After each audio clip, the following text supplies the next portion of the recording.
Extreme poverty refers to people who live without being able to address their basic needs. And that includes access to water, access to sanitation, access to food. 836 million people today live on less than $1.25 a day. But if you look at a slightly bigger catchment, if you like, for poverty, people are living on less than $2 a day, that figure rises to 2.2 billion people. And if you take a slightly bigger figure yet again, use the figure of 8 people living on less than $8 a day, and we have half the world's population. We've made remarkable progress in reducing extreme poverty on this planet. In 1990, the number of people living in extreme poverty, that's people living on less than $1.25 a day, was 1.9 billion people. Today, it's 836 million people. And think about it. The world population has increased since 1990. It was 5.2 billion people in 1990, and today it's 7.4 billion, hitting 7.5 billion. So we have made progress, and I think we should acknowledge that progress, because going forward we need to do more. But the past shows us that where we have a vision, where we have a will, where we agree to work together as one global community through the United Nations, we can make a difference. Well, our figures show us that globally, the greatest contributor to reduction in extreme poverty has been growth. Some 70% of poverty reduction can be attributed to growth itself. Now, growth is necessary, but we are facing some serious challenges in sustaining growth. We have a planet which is reaching a number of boundaries, whether it be climate change, whether it be loss of biodiversity. We depend on natural resources, we depend on environment for our survival. And when the environment is degraded, we face consequences which will have an impact in terms of growth. What the Sustainable Development Goals do is it looks at the challenges that we face on the planet, whether it be poverty, whether it be inequality, whether it be environment, and basically resolves to address all of them together. And the reason why that's important is because any of those issues cannot be addressed by looking at the issue in silos.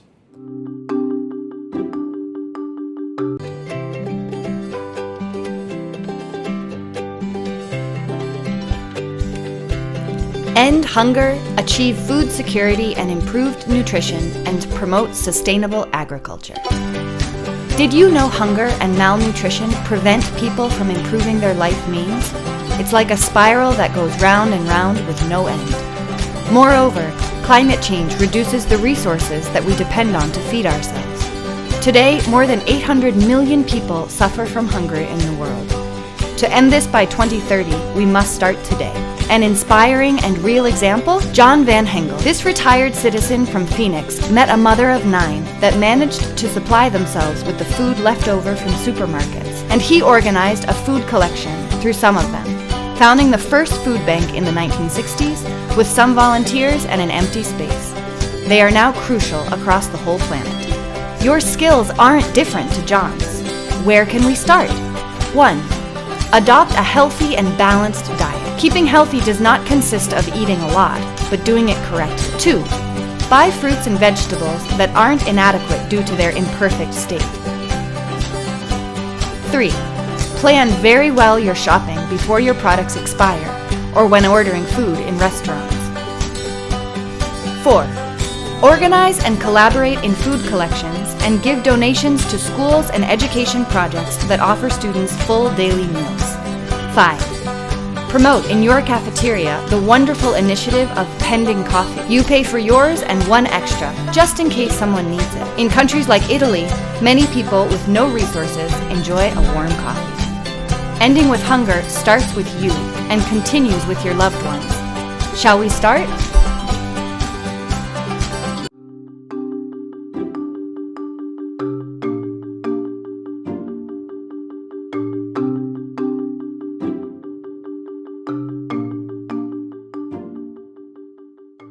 It requires governments to do many things. First, governments must invest in human resources for health so that there are health workers close to people. They must also invest in a social protection floor so that people who want services can buy services. It's not good enough to have services when they cannot afford it. And the final point is supply chains management system. So if you are going to provide services, you must also provide supplies. So when they need drugs or they need supplies to provide health, they'll be there to do it. I think it's important for us to be able to provide good nutritional advice to young people so they eat well, balanced diet. They eat enough fruits, they eat enough vegetables, and they have a balanced diet with micronutrients. I think it's important. So those are things that we can do. And young people need to know about their bodies, so comprehensive sexuality education and access to services, so we can prevent many things. And I'll give you an example. Today, the highest incidence of HIV occurs in the adolescent girls in Africa. They are the ones who suffer most. So if we can prevent that and we can give them the information, the knowledge, and the services to prevent it, we'll have done a great thing. I think with government, if government puts their mind to it, yes, because most of the things we're talking about here are things we are doing at this point in time. So governments, civil society, the private sector just need to be a lot more organized. And it's not expensive. It's just the fact that we need motivation and we need leadership and we need political will to put resources where it does matter. And if we do it, we'll get there.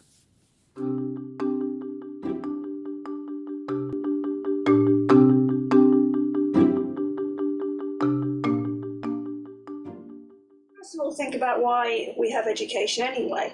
A lot of the reasons we have education is because we think it will help us get good jobs. It also helps people be healthier. It helps society be more peaceful. And it helps countries be more secure, have less fighting. But all of those good reasons are magnified. They're much bigger if education reaches everybody. And at the moment, it's not reaching everybody. It's not reaching children in emergencies. It's not reaching disabled children. In many countries, it doesn't reach girls.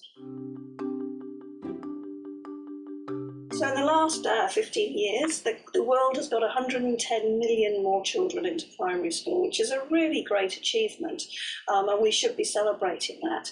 But we should also recognise, like I said earlier, that we haven't quite reached everybody yet. The new Sustainable Development Goal on education is much bigger, it's much more expansive.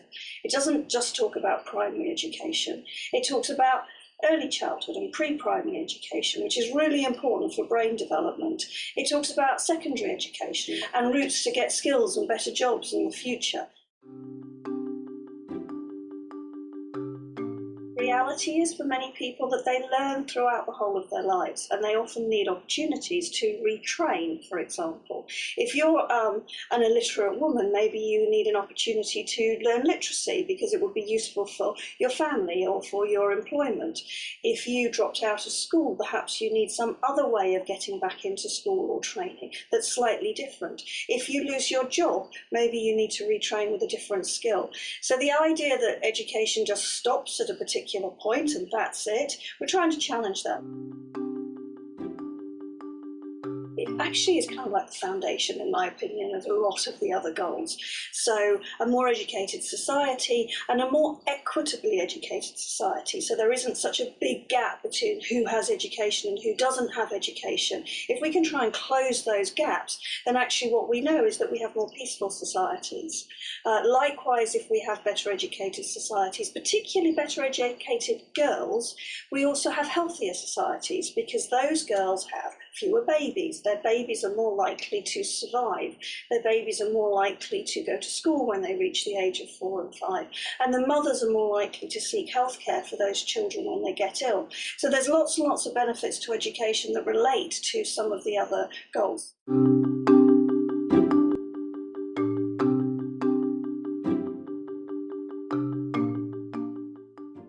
The goal takes the international community to commit to achieving, not just promoting, but achieving gender equality and women's empowerment by 2030 for all women and girls, whether they are in villages, they are in cities, whether they are of a particular race or community. All women and girls must be empowered, must get equal treatment. For the first time, you have a recognition that the target of ending violence against women is set and that it matters for sustainable development. The fact that harmful practices and forms of discrimination like child marriage and female genital mutilation must end. That unpaid care work, which particularly young girls and young women are victims of in many ways because it deprives them of opportunities, must be recognized, reduced, redistributed, and provided for by socially or by the state. And the fact that sexual and universal access to sexual and reproductive health and reproductive rights must be guaranteed, and also decent work, equal wages for equal work. And then last but not least, the right for women and girls to have equal participation and leadership. It is mission entirely possible. And it has happened, progress has happened in so many countries, but that's why the goal setting is important. That's why holding to account the follow-up and monitoring is important. That even in the more difficult countries, this will drive change and action and political will as never before.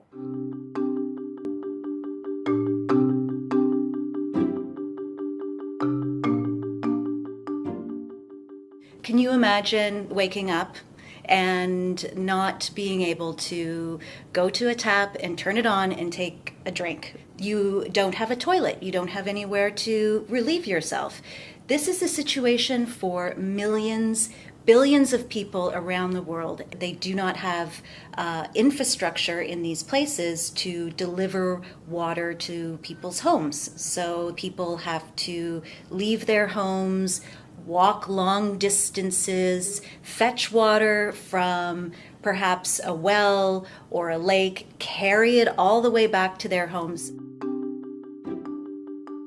So that is definitely a part of the problem. Another part of the problem is pollution. Water bodies are being increasingly polluted by human waste, by industrial waste, and this means that the water that people might have access to is not safe for drinking. It could be in the billion range for people that don't have access to safe water. When it comes to sanitation, the sanitation crisis is huge. We have made some progress, but there's still so far to go. We're looking at approximately 2.4 billion people lacking access to safe sanitation. The really positive things about the new Sustainable Development Goal on water and sanitation is that it isn't just about developing countries.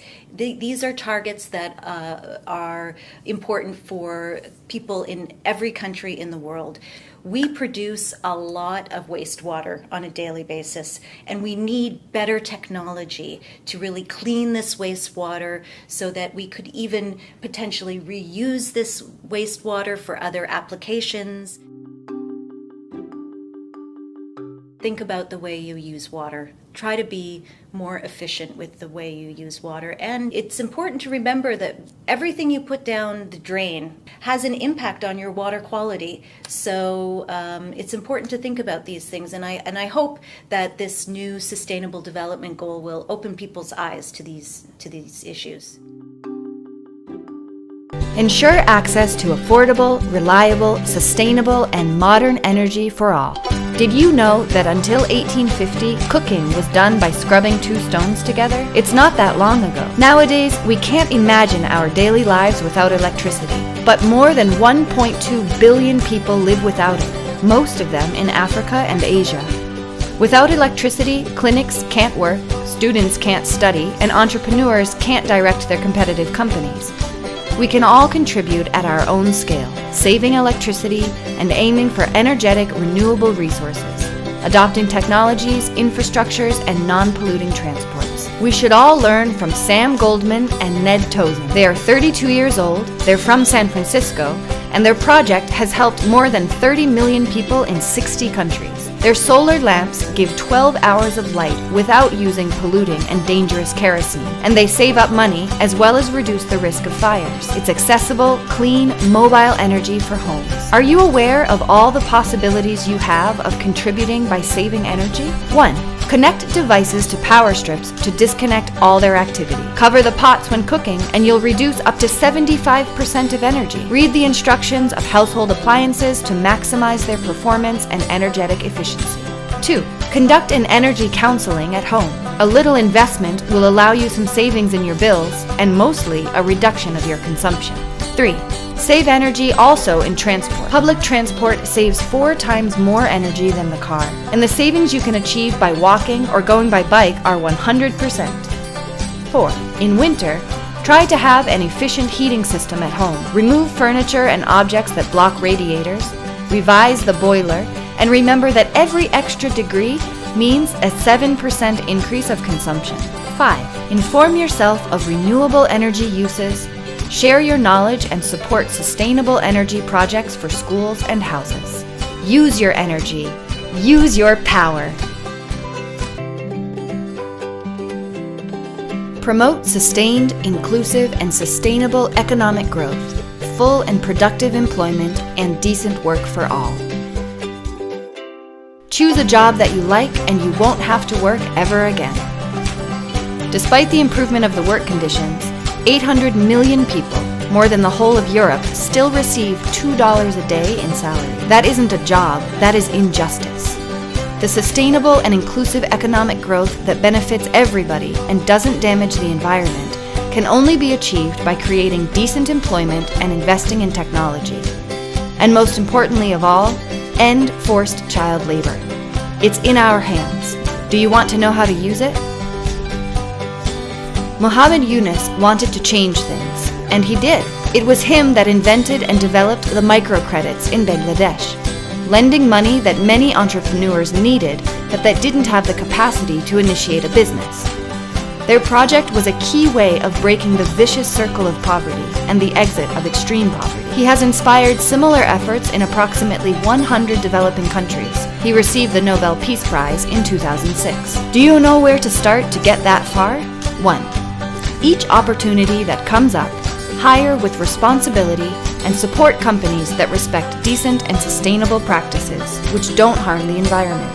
2. Promote Take Your Child to Work Day so that the youngest of the family learn what a healthy work environment is. 3. Do you think that the young are heard enough in the work environment? Give them the voice. You can learn from their energy, their tendencies, and their capacity to innovate. 4.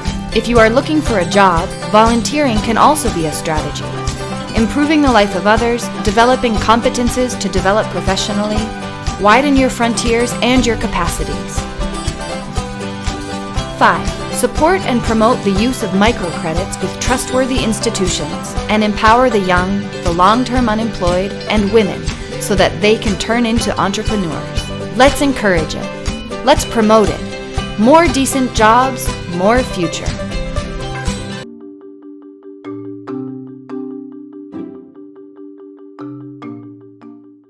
Well, I think science, technology, and innovation go together, and they're essential for all 3 pillars of sustainable development, whether it's economic growth, social inclusion, or environmental balance. Science, technology, and innovative products and services that come from science and technology are essential for us to achieve the sustainable development goals. And amongst the science and technologies that are available, information and communication technologies are probably the most important. ICTs generally, the internet specifically, is really a global shared utility. It's like water, transportation, and power. It's what maybe power was in the last century. And the least developed countries have been at the forefront of demanding access to this shared utility. It underpins so much of what we do today. And these are people that are living on less than $1 a day who are seeing the potential of technology and information communication technology specifically. They've already elevated ICT networks to being on par with water, transportation, and energy, because they know that even though you can't eat a cell phone, it's a tool of empowerment. It enables you to get the information you need, to create the knowledge you need to make the wise decision that you must make in today's society, whether it's what crops to grow, when to take those crops to market, when not to take those crops to market. And the more our economies are tied together, the more important the technologies are. Once you give people the tools of communication technology, they'll create their own solutions to their own problems. And I think the best example of that is what's called M-Pesa, or mobile money, in Africa. Africans were disenfranchised from the financial system. They either didn't trust banks or didn't have access to them, but they did trust their mobile phone. So once they had connectivity, or people had connectivity, they created a program called M-Pesa, mobile money, which allowed them to exchange money, pay through their cell phone. I gave them a confidence that they never had in the financial system before, and so it's brought millions of people into the economic, finance, banking system that they were excluded from before. So this was an African technology created by Africans to solve an African problem, and basically what we did was provide them with the connectivity that gave them the tools of communication that allowed them to generate the innovative solutions that they need to solve their own problems.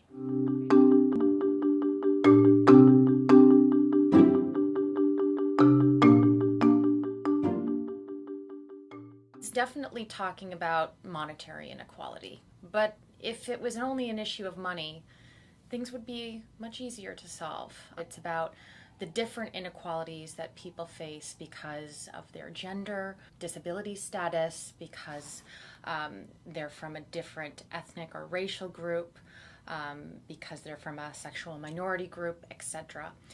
And what is particularly troublesome with inequalities is that a lot of these mutually reinforce, and they create a huge barrier to people being able to fulfill their full potential. I think the goal is very much about everyone starting with the same types of opportunities to be able to forge their way through life. So it's very much about making sure that people have access to quality education, nutritious food, clean water. Inequalities cut across essentially all of the Sustainable Development Goals. In order to have robust and sustainable economic growth, you need to have investment in the people that live in your country, and that investment starts when people are born, when they're children, and it starts with their nutrition and their health. It follows through to their education, for youth being able to have a voice and find jobs. And that's how you get to the point where you then have societies that are growing quickly, that have innovators, that have business leaders, that are making progress on different things.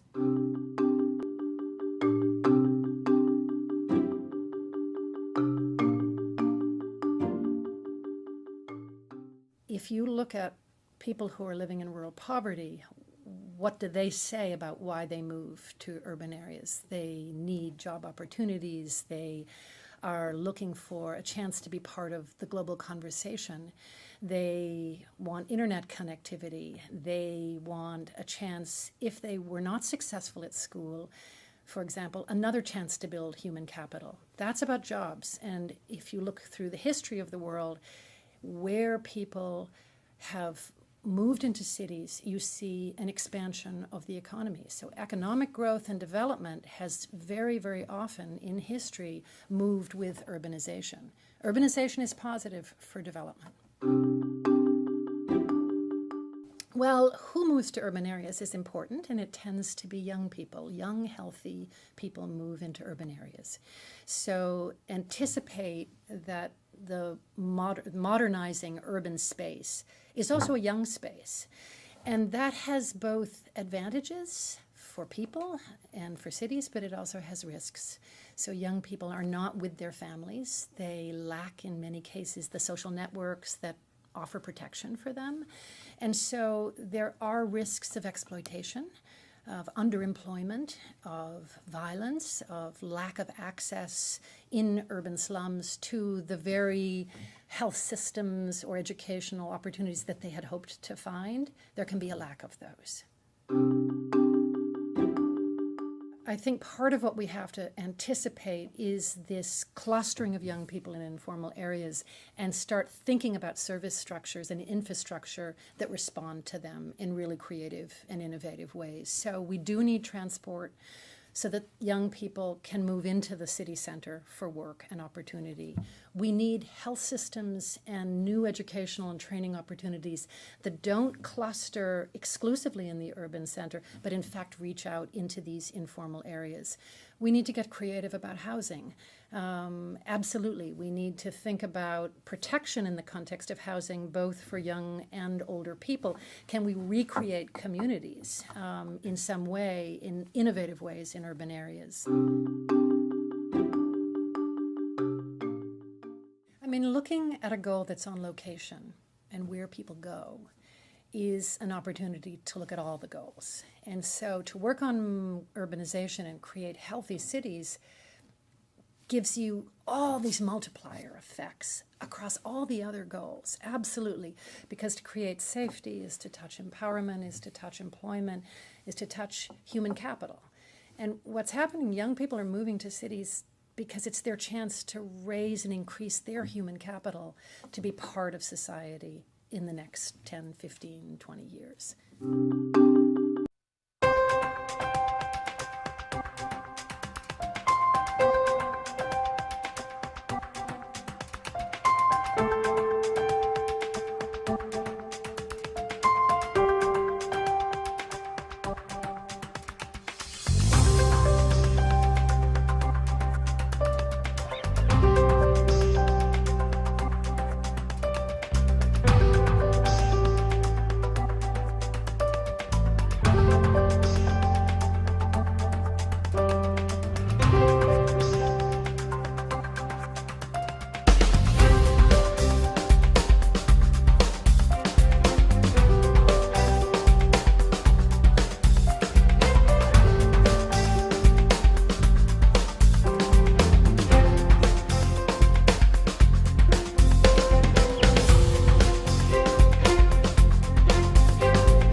If we don't address climate change, the chances are that we will roll back many of the development gains that we have achieved during the last 20, 30 years. Climate change has an impact on all the other goals, whether it's education, whether it's achievement of health. Climate change will have an impact on the way we produce food, the way we have our forests, and if we don't address climate change, it will be either more difficult to achieve these goals or actually impossible to achieve them. There are increasing studies, but also increasing experience in many parts of the world which demonstrate that economic growth and addressing climate change do not need to be antagonistic to each other. There are countries like Denmark that have grown enormously while they kept their emissions below what they had before. Yes, there is time. It is getting increasingly difficult, but it is still possible to reach the overall goal of keeping global temperature rise below 2 degrees. But we have to act very fast, and we have to put in place all the emission reduction possibilities that we have looked at, and do that as soon as possible. There are 12 goals that have very strong climate change related targets, whether it's food security, energy efficiency, transport, urban renewal. All of those have impacts on climate change, and when the negotiators see that in fact countries are willing to do all that, they will be more positively inclined to agreeing to ambitious targets, and that's what we need to have. All actions have an impact, and we sometimes, just myself switching off my lights may not make a big difference in terms of the number of power plants it needs to supply that electricity, but if 10 billion people switch the lights off, it makes a huge difference. But at the same time, we also need to look at the big picture and make sure that we vote, we are engaged in the political process, and we look for solutions at the local level, at our own level, but also at the global political level.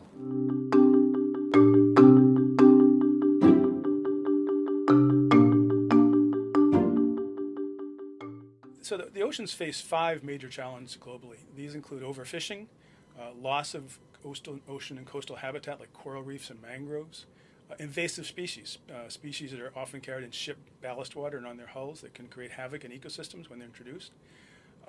Pollution, particularly pollution from nutrients off farms, off wastewater, and also from plastics. The growing issue is marine plastics.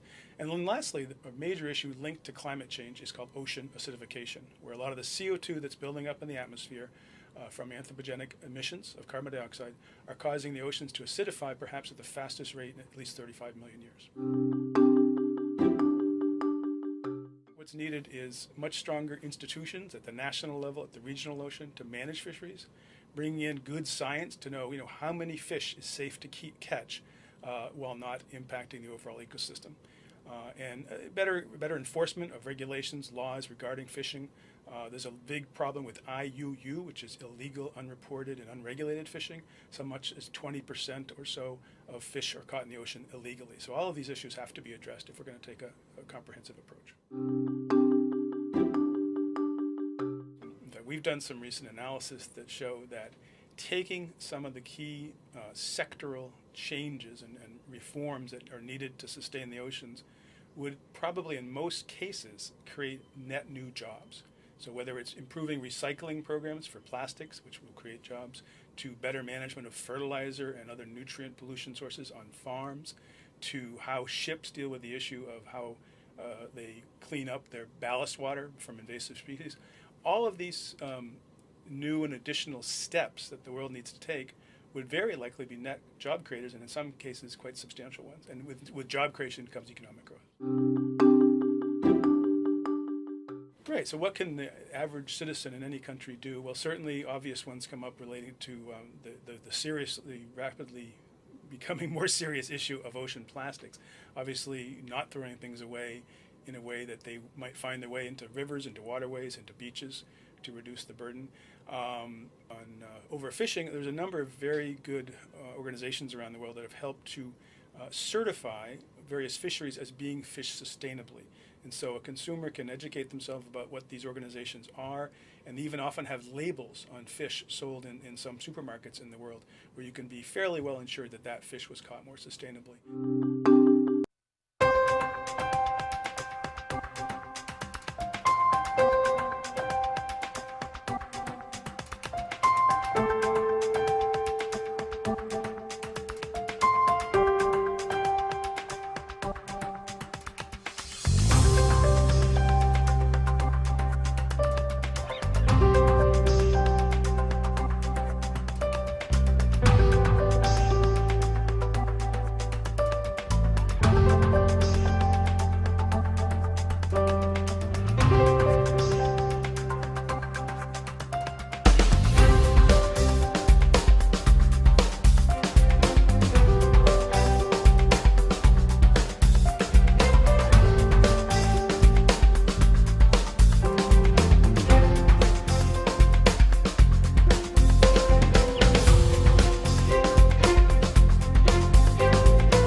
So a peaceful society is a society where people can live free from fear, free from violence, free from intimidation, free from arbitrary action, either by governments or by powerful corporations. And this, of course, regardless of race, ethnicity, sex, national or social origin. A peaceful society cannot exist where there is oppression or where there is systematic denial of rights and liberties. So a peaceful society also needs to be a just society. A just society is a society that respects the internationally agreed human rights and freedoms. But a just society, to me, is also a society that abides by ethical principles, that promotes the principle of integrity. And that is also why the Goal 16 has specific targets on fighting corruption. Use your right to vote. Every vote should count when it comes to creating more accountable, just, inclusive and peaceful societies. Engage as much as possible also through social media and various mechanisms that have been created by various groups to claim accountability, to make sure that there is less corruption in society. I would also say that at the local communities, as a citizen in your communities, engage in various activities that can lead, for example, to cleaner environments, to better participation of young people and disabled people. And finally, I would say, act as a global citizen. There's a lot of information available, so be aware of what is going on globally, but also in other countries, so that that comparative information that you have will help you to better claim also accountability and action from your governments at national and local level.